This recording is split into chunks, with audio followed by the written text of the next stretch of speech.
తాకట్లో ఉన్న మీ బంగారాన్ని విడిపించి ఆ రోజు ఆన్లైన్ రేటుకి కొంటాం. Sharma gold company. నమస్కారం, వెల్కమ్ టు సుమన్ టీవీ. నేను గీతాంజలి. ప్రస్తుతం మనతో పాటు శివరుద్ర సాధు గురుగారు ఉన్నారు. వారితో మాట్లాడదాం. గురుగారు నమస్కారం అండి. నమస్కారం అమ్మా. గురుగారు, కంచి పీఠానికి ఉత్తరాధికారిగా గణేష్ శర్మ గారు బాధ్యతలు స్వీకరించారు. వారు సన్యాస దీక్ష తీసుకున్నారు. ప్రస్తుతం ఉన్నటువంటి పీఠాధిపతుల వారి ఆధ్వర్యంలోనే అక్షయ తృతీయ రోజు ఉదయం 6 గంటలకి సంఘటన జరిగింది. చాలా అద్భుతంగా లైవ్ లో చూసాం. తెలియని, ఎప్పుడు చూడని వాళ్ళం మేము కూడా చాలా ఎంతో ఆసక్తిగా వీక్షించాము. చాలా సంతోషం అనిపించింది. మన తెలుగువారు గణేష్ శర్మ గారు అంటే భక్తికి సంబంధించి ఏ భాష అయినా, ఏ మతమైనా, ఏ కులమైనా, ఏ ప్రాంతం వారైనా ఒక్కటే. అని ఇంకా ఆనందం అనిపించింది అయితే అదే, చూడగలిగామన్న ఆనందం అయితే ఉంది. అయితే ఇలా పీఠాధిపతులు కాబోతున్నారు, 71వ పీఠాధిపతి కాబోతున్నారు గణేష్ శర్మ గారు అని తెలిసిన తర్వాత అసలు ఎలా ఎంపిక చేస్తారు? ఈ ప్రక్రియ ఎలా ఉంటుంది? ఎందుకు అసలు ఈ పీఠాలనే ఉన్నాయి? వీటి ముఖ్య ఉద్దేశం ఏంటి? వీటి గురించి తెలుసుకోవాలనుకుంటున్నాం. మంచి ప్రశ్న. చాలా రోజుల తర్వాత అమ్మా మనం పీఠాధిపతుల విషయానికంటే ముందు కారణ జన్ముల విషయాలు మాట్లాడితే, అమ్మ మీరు అన్నట్టుగానే పార్వతీమాత యొక్క విలువైన పీఠాలు ఇవన్నీ 18 పీఠాలు. భారతదేశం మొత్తంలో అమ్మ పడింది 64 చోట్ల, కేవలం 18 ముఖ్యమైన ప్రాంతాల్లో. ఇప్పుడు మీరన్నట్టుగా కంచికి సంబంధించిన విషయాలు మాట్లాడితే అమ్మవారే ప్రత్యక్షంగా ఉందంట, మాట్లాడిందంట, కొన్ని గొప్ప గొప్ప ఆశ్చర్యకరమైన కార్యం చేసిందంట అనేది 71 గురువు అని అంటే చరిత్ర పెద్దది. మొదటి గురువు ఎవరక్కడ? ఈ వివరణ మాట్లాడితే జగద్గురువులు. జగద్గురువులే కారణ జన్మలు. అయితే జగద్గురువులు పుట్టిన కారణం మాట్లాడతాం. జగద్గురువులు పుట్టడానికి ముందు వచ్చేసి ఆయన దత్తగురువు, దత్తాత్రేయుడైన. దత్తాత్రేయుడు ఎవరు? పరమశివుడి అంశాన పుట్టినవాడు. పరమశివుడి అంశాన పుట్టడం చేత పరమశివుడి అంతటి వారసత్వాన్ని సంపాదించాలి. ఇది ముమ్మాటికి ఒప్పుకోవాలి. ఇప్పుడు జగద్గురు ఆదిశంకరాచార్యులు నేను అన్నది శివ భక్తులు కాదు, జగద్గురు ఆదిశంకరాచార్యులు అన్నది వైష్ణవ భక్తులు కాదు. నేను చెప్పింది ఏంటంటే జగద్గురువుల యొక్క పరంపర. దత్తాత్రేయుడు చేసిన గొప్ప కారణాల చేత నాగసాధువులు ఇప్పటికీ జగద్గురు ఆదిశంకరాచార్యుల యొక్క పరంపర పాటిస్తున్నారు. మారణ హోమాలు చేయకూడదు, ఒకళ్ళని శరీరాన్ని ఇబ్బంది పెట్టి రక్తపాతాలు చేయకూడదన్న వివరణ. పీఠం ప్రత్యేకతకు వస్తాం. మీరు అన్నట్టుగా మరోసారి వివరణ చెప్పినా కూడా అమ్మ 18 శక్తి పీఠాలకు అధిపతి అయినప్పుడు జరిగిన సందర్భం ఏంటంటే శివుడు తండ్రి అమ్మని ఇలా ఎత్తుకొని ఉంటాడు. ఆ అమ్మ మొత్తం ఆ యొక్క అగ్నికి ఆహుతైనప్పుడు ఇలా ఎత్తుకున్న ఆ సందర్భంలో మొత్తం పంచభూతాలన్నీ కదలకుండా ఆగిపోవడం చేత మహావిష్ణువు వచ్చేసి ఎలా తండ్రిని పిలవడం, తండ్రి పీల్చే ఊపిరి చాలా ప్రమాదకరంగా ఉంటుందంట. నెక్స్ట్ ఏం చేయబోతాడో తెలియదన్న సిచ్యువేషన్ని దూరం నుంచి సుదర్శన చక్రాన్ని వేసాక ముక్కలై 64 ముక్కలు పడుతుంది. మొదట పడిన ముక్క వచ్చేసి శ్రీలంకలో. మన దగ్గర చూడండి శృంగేరి, మన దగ్గర అమ్మవారి గురించి శాంకరి అక్కడ చెప్పడం కూడా ఎలా ఉంటుందంటే అమ్మవారి యొక్క కాళ్ళ గజ్జ పడుతుంది అక్కడ. కాలు తాయి పూసం అని చాలా పెద్ద ఫెస్టివల్ చేస్తారు. 108 రకాలు. అదృష్టం ఏం తెలుసా తల్లి, తమిళనాడులు చేస్తారు శ్రీలంకలో, శ్రీలంక వాళ్ళు చెయ్యరు. వీళ్ళందరూ ఎక్కడి నుంచి వెళ్తారు తెలుసమ్మా? అదొక దారి. ఆ దారిలో నుంచి వెళ్ళి 108 రకాల వస్తువులు, పూజలు అన్ని పట్టుకొని వెళ్తారు. ఒక ప్రత్యేకత. అలా మీరు అన్నట్టుగా జగద్గురు ఆదిశంకరాచార్యులు అమ్మవారి యొక్క పీఠాలు పడ్డాక ఆ శరీర భాగాలు ఎక్కడెక్కడ పడ్డదో ఆ ప్రాంతం అంతా కాలిపోతుంది. భయం, భూమిలా కూర్చుకుపోయి కాలిపోయి అమ్మవారి యొక్క శ్వాస భయానకంగా ఒక పశువు, ఒక జీవరాశి, ఒక చెట్టు, ఒక వృక్షం ఏది కూడా అమ్మ ముందు నుంచి పోవడానికి భయపడుతుందంట. అంత ఆవేశం మీద కోపం వస్తుంటది. ఇట్లా భయానకమైన ఆ శబ్దాలకి దేవాది దేవతలందరూ భయపడినప్పుడు ఆ సమయంలోనే కారణజన్ముడు జగద్గురు ఆదిశంకరాచార్యులు కూడా వచ్చారు సందర్భానికి అని అంటారు. ఎందుకంటే పీఠం నడుస్తుంటది ఆ సమయాలకి. అమ్మ పడ్డ ఆ పీఠాల్లో, ఈ శక్తి పీఠాల్లో అప్పటికే కొన్ని యుగాలు అయిపోతుంది. ఈ కారణజన్ముడు భిక్షాటంలో తిరుగుతున్న సమయంలో ఏ ఊరికి వెళ్ళినా ఈ ప్రమాదకరమైన మలుపు ఒకటి ఉంటది. అక్కడికి వెళ్ళకూడదు అని అంటారు, ఇక్కడికి వెళ్ళకూడదు అని ఒకళ్ళు అంటారు. ఏమిటి అసలు ఇంతటి ప్రమాదం ఎందుకు? జగన్మాతే అంతటి ఆవేశానికి కూర్చుంటే ఎలా అని ఆలోచన చేసి తండ్రి చాలా తీవ్రమైన ఒక ఆలోచన చేసమ్మ ఒక చక్రాన్ని గీస్తాడు. ఆ చక్రం వచ్చేసమ్మ త్రిభుజ ఆకారం. దాని మీద అలా 9 గీస్తాడు. 9 గీసిందే ఇప్పుడున్న శ్రీచక్రం. 1 2 3 4 5 9 ఉంటాయి. ఆ 9 త్రిభుజ ఆకారాలని అన్నిటిని వివరించి సంఖ్యాశాస్త్రాన్ని వివరిస్తాడు. అసలు ఈ వివరణలు ఏమిటి అని. దానికి 64 నెంబర్ వచ్చే విధంగా సంధిస్తాడు. 64 పీఠాలకి సంధించేసి అమ్మవారిని ఏం అడుగుతాడంటే, మీ యొక్క కోపం, మీ యొక్క ఆవేశం, మీ యొక్క దుఃఖాన్ని ఇందులో బందీ చేయాల్సిన అవసరం పంచభూతాలు 4 వేదాల సాక్షిగా ఉంది అని చెప్పేసి శివుడి అంశాన శివుడి యొక్క అనుమతితోని బందీ చేసినప్పుడు అందులో అమ్మ బందీ అవ్వడం ముఖ్యమైనది ఇక్కడ. అంటే నేను బందీ అవ్వడం ఏంటంటే అమ్మని నిక్షిప్తం చేస్తాడు అందులో.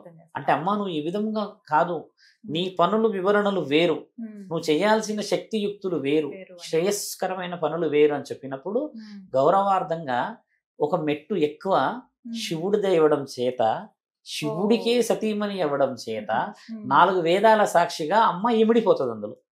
ఇక్కడ వరకే ఉంది కదా. ఈ పరంపర కొనసాగించేది ఎవరు మరి? గౌరవం అయితే ఇచ్చింది నాకు, ఈ విధంగా చేశాను, నేను ఒక దగ్గర ఉన్నాను అన్నప్పుడు జగద్గురు ఆదిశంకరాచార్యులు ఏం చెప్పారంటే, మీరన్నట్టుగానే పంచభూతాల సాక్షిగా ఈ 5 పీఠాలు మీరు చెప్పిన విధంగా ఒక్కొక్క పీఠానికి ఒక్కొక్క కారణ జన్ముడిని నా శరీర భాగం, అంటే ఇప్పుడు ఎలా చెప్పొచ్చు అంటే నా వంశం, ఇప్పుడు ఎలా అంటాం ఆది బీజం, ఒక ఆత్మ పవిత్రమైనది, ఒక శరీరం పవిత్రమైనది కదమ్మా. ఒక కారణ జన్ముడు పుట్టి ఆ కారణ జన్ముడు ఈ వారసత్వాన్ని కొనసాగించే విధముగా నేను మీకు మాటిస్తున్నాను, సృష్టి ఉన్నంత వరకే నన్న ఆ తరుణము మీరన్న ఆ పీఠాధిపతుల యొక్క వారసత్వం. మిగతా పీఠాలు ఉన్నాయిగా, పెద్ద పెద్ద గుడులు ఉన్నాయి, చాలా పెద్ద గుడులు ఉన్నాయి. ఇప్పుడు కంచి కంటే పెద్ద గుడులు, కొన్ని లక్షలు సంపాదించే గుడులు ఉన్నాయి, లక్షల భక్తులు పోయే గుడులు ఉన్నాయి. కానీ ఆ పీఠాల్లోనే ఎందుకంటే అమ్మవారి యొక్క ముఖ్యమైన పాత్ర పోషించే పీఠాలు అవి. అక్కడి నుంచి మీరన్నట్టుగానే ఒక వ్యక్తి విషయంకి వస్తాం. మీరన్నట్టుగా మన గుంటూరు నివాసి, మనకు ఆంధ్రప్రదేశ్ అంటే ఈ తెలుగు ప్రజలంతా గౌరవించే అన్నవరం, ఈ ప్రజలందరూ గౌరవించే విషయానికి వచ్చినప్పుడు ఏంటంటమ్మా, చిన్న వయసులోనే ఈ పీఠాన్ని అధిష్ఠించాలా, అనుభవంతోనే దాన్ని అధిష్ఠించకూడదు. చాలా మందికి తెలియాల్సిన విషయం చెప్తున్నాము. 27, 28, 29 నువ్వు దాన్ని అధిష్ఠించాలి. అప్పుడే నీవు కారణ జన్ముడు అని రుజువు. పనులూసే సమయానికి పీఠం ఇస్తే నువ్వేం చేస్తావు కొంచెం గమనించాలి. బాధపడతారేమో ఎవరనంటే, వయసు దాటిన వాళ్ళు ఆ పీఠాన్ని స్వీకరించరాదు. ఎవరు పెట్టారు ఆ పీఠాన్ని? 32 సంవత్సరాలకే కాలం చేసిన మహానీయుడు జగద్గురువులు పెట్టారు. కాబట్టి మరి ఆ వయస్సుని స్వీకరించే ఆ తేజస్సున్న ఆ యొక్క జ్ఞాన సంపద కలిగిన పరంపరలో ఉన్న సాధు సత్పురుషుల నుంచి వచ్చిన ఋషి పరంపరలో ఉన్న ఆ విలువని కాపాడే వాళ్ళే రావాలి. ఇప్పుడు ఈయన గారు ఎన్నో శక్తులు ఉన్నాయి. మీరు అన్నట్టుగా బాసరలోనే కానీ అన్నవరంలోనే కానీ కొన్ని విద్యాభ్యాసాలను సంపాదించారు. ఇప్పుడు ఈయన చేయాల్సింది ఏంటంటే అమ్మా, పీఠాన్ని కాపాడడం. కొంచెం వెనక్కి వెళ్తాను. పీఠాన్ని ఎలా కాపాడుతాడు? 71వ అధికారి అయినాక 70 మంది కాపాడిన ఈ పీఠాన్ని కాపాడడం ఏమిటి? అసలైన పీఠం కాపాడేది ఇప్పుడే. ఇది ఏ యుగము? కలియుగం. ఇప్పుడు 70వ పీఠం ముందుకు వెనక్కి వెళ్తే ఇంత అయితే లేదు కదా యుగం.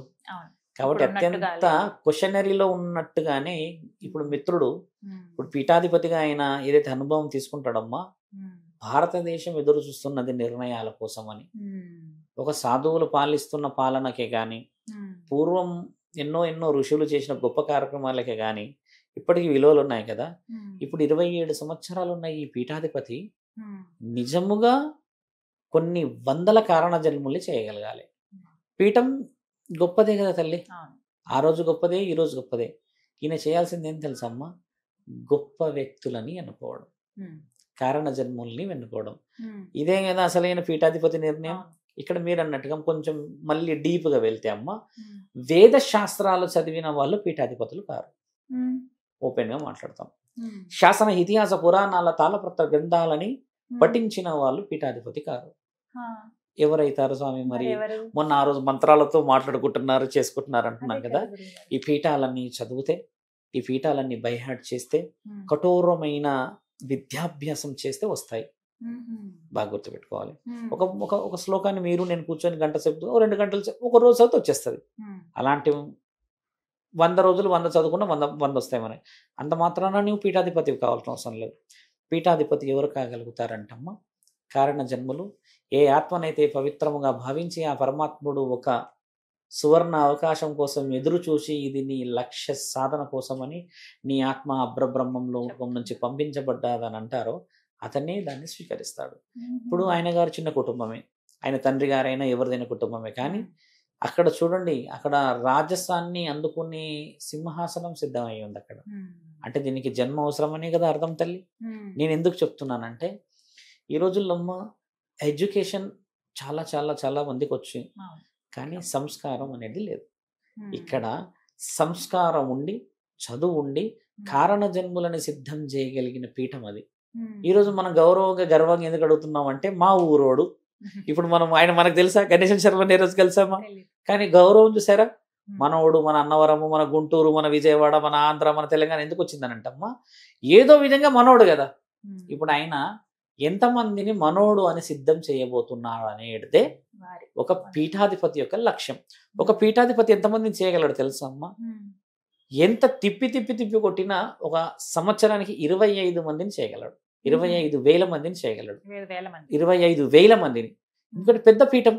ఆయన చెప్పుతే శాసనాలు చాలా కదులుతాయి, ఆయన చెప్పుతే చాలా చాలా గుడిలు కదులుతాయి కదా. అలా ఇన్ని రోజులలో తక్కువ శాతంగానే చూసాం. ఇలా చూసారా? ఇలా వెనక నుంచి ఉంటది క్లాత్. నాలా క్లాత్ లేదు వాళ్ళకి. ఇలా ఉండి ఒకటి వాళ్ళు ఇలా కర్రకి పైన ఎర్రది క్లాత్ పెట్టుకొని దాన్ని రాజదండనం అంటారు. దాన్ని పట్టుకొని పోతారు కదా. దీని అర్థాలు ఏం తెలుసా అమ్మా? ఒదిగి ఉండడం, తల కిందికి పెట్టి కొంచెం వివరంగా నడుస్తారు. వాళ్ళ తర్వాత ఈ ఎంటికలకి గాలి కూడా తగలకూడదు వాళ్ళకి, అంటే ఇలా కదలకూడదు, అనుమతి.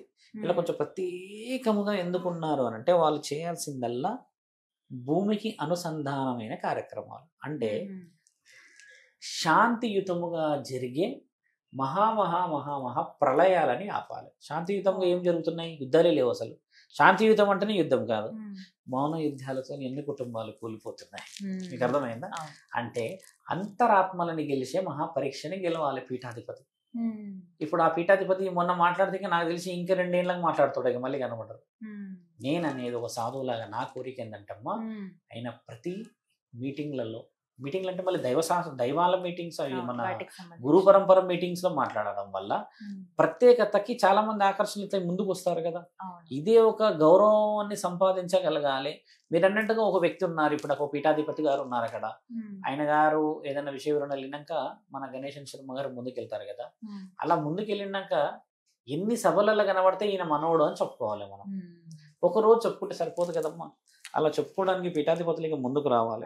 ఒకటొకటి కలిసి వస్తుంది కదా మనకి. మీరు అన్నట్టుగా వెనక్కి చరిత్ర చూస్తే జగద్గురు ఆదిశంకరాచార్యులే అన్ని వెనకాల నుంచి జరుగుతుండొచ్చు ఇలాంటి విషయాలు. మీరు ఇంకోటి ఏంటంటమ్మా, శివుడు ఏం చేస్తాడంటమ్మా, ఒక వ్యక్తిని చాలా చెడ్డగా పుట్టించేసుకుంటాడు. చాలా చెడ్డగా అంటే తినడానికి, ఉండడానికి, అసలు నీకు కట్టుకోవడానికి కూడా ఇవ్వడు. కానీ ఒక సమయం వస్తుంది నిన్ను మహానీయుని చేసేస్తాడు. శివుడు పరీక్షలో కూర్చుంటాడు అంతే. ఇప్పుడు ఈ గణేశన్ శర్మ కూడా అలాంటి వాడే. చూడగానే వెల్ సెటిల్డ్ పర్సన్ లా కనబడలేడు. ముఖం చూసారుగా, ఈ చర్మం ఇది తెలిసిపోతుంది తమ్మి, తెలిసిపోతుందమ్మా కష్టపడ్డాడా లేకపోతే ఇంకే వివరణ ఉన్నాడా. దీని మీద ఉండే ఆ ఫెయిర్నెస్ అని కూడా చెప్పగలుగుతారు. వెదర్ కొంచెం ఏమంటారంటే లగ్జరీగా ఉన్నాడా లేదా అని. ఆయన అలా లేడు కదా. కాబట్టి ముమ్మాటికి కారణ జన్ముడే. 27 సంవత్సరాలకి దాన్ని అనుభవించి చూపించగలిగితే అమ్మ ఇంకో శాసనం రాసినట్టే భారతదేశం. కాబట్టి గౌరవాన్ని గౌరవంగా కాపాడాలి. నిజంగా భారతదేశ చరిత్రలో ఇలాంటి చిరస్మరణీయమైన రోజులు ఇంకా ఉన్నాయని మీరు అన్నట్టుగా ప్రతి ఛానల్ వాళ్ళకు కూడా చెప్పేది ఏంటంటమ్మా, ఒక పీఠాధిపతి అనడం కంటే ముఖ్యంగా పీఠాధిపతి గొప్ప పనులు ఏమేమి ఉంటాయో మాట్లాడితే అందరికీ తెలిసి వస్తాయి. ఖచ్చితంగా కదా. ఈరోజు నరేంద్ర మోడీ గురించి ఎన్ని గొప్పలు మాట్లాడతలేము. అలా పీఠాధిపతులు ఎన్నో గొప్పలు చేస్తున్నారు, వాళ్ళకి తెలియకుండా. ఆ గొప్ప పనులన్నీ బయటికి తీసుకురండి అమ్మా, అది ధర్మం. తప్పకుండా చక్కగా వివరించారు గురుగారు. ధన్యవాదాలండి. నమస్కారం.